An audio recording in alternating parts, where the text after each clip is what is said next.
नमस्कार. आज मी बनवत आहे लौकी कोफ्ता करी. याकरता लौकी मी इथे घेतलेली आहे. लौकी आपल्याला खूप मोठी नाही घ्यायची आहे. अशी कोवळी कोवळी लौकी असली ती घ्यायची आहे. याला स्वच्छ धुवून याचे सालं मी काढून घेत आहे आणि दोन्हीकडचा भाग कट करून आपल्याला जाड किसणीने याला किसून घ्यायचं आहे. लौकी किसायच्या आधी आपल्याला थोडीशी हिला चाखून पाहायची आहे. कडू लौकी असेल ती आपल्याला वापरायची नाही आहे. लौकीला मी किसून घेतलेलं आहे आणि किसल्याबरोबर यामध्ये आपल्याला थोडंसं मीठ घालून मीठ चांगलं मिक्स करून एक 10 मिनटाकरता आपल्याला बाजूला ठेवून द्यायचं आहे. त्या वेळात इथे मी कांदा, हिरवी मिरची आणि कढीपत्ता कट करून ठेवत आहे. 10 मिनिट झाले आहेत. लौकीला हे पाणी सुटलेलं आहे. आता हे पाणी आपल्याला चांगलं पिळून काढायचं आहे.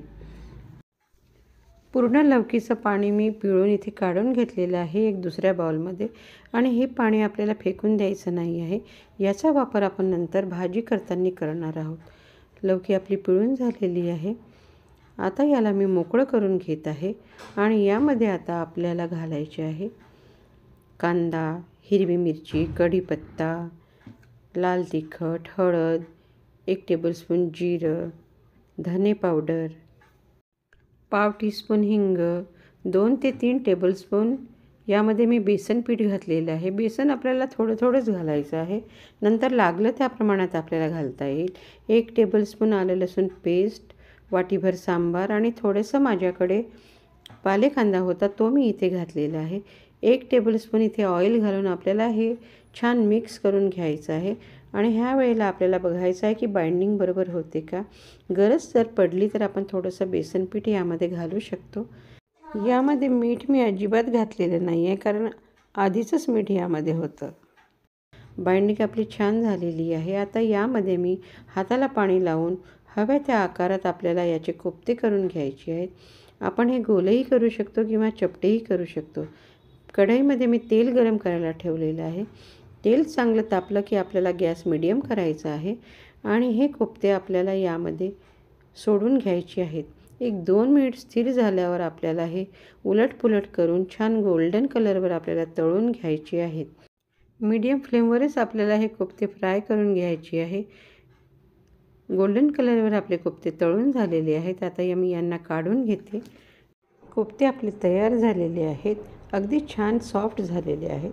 मुलांना तर हे असेच खायला फार आवडतात आणि बाकीचेही कोफ्ते ह्या प्रकारेच आपल्याला करून घ्यायचे आहेत. आता मी याची ग्रेव्ही बनवत आहे.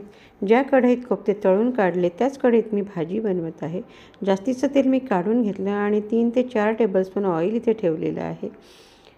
अर्धा टीस्पून जिरा आणि तेजपत्ता इथे घालत आहे आणि एक मोठा कांदा बारीक कट करून इथे घालत आहे. कांद्याला आपल्याला ब्राऊन रंगाचा होईपर्यंत छान आपल्याला परतून घ्यायचा आहे. कांदा आपण किसूनही घालू शकतो किंवा बारीक पेस्ट करूनही घालू शकतो.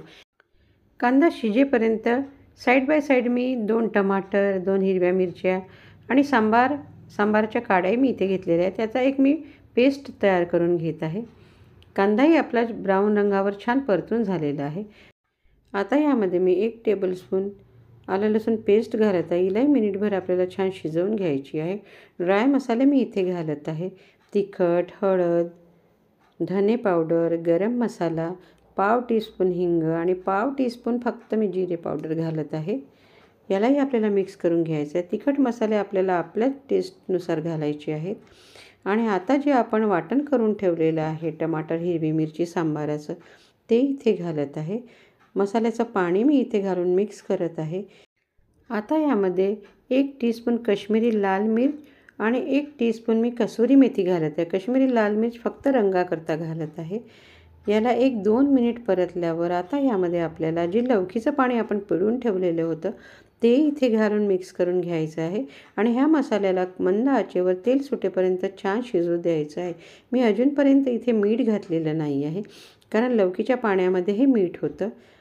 मसाला आपला छान शिजल्यावर इथे मी गरम पाणी घालत आहे आणि एक चांगली उकळी आल्यावर याला गॅस कमी करून आपल्याला मंद आचेवर छान शिजू द्यायचं आहे.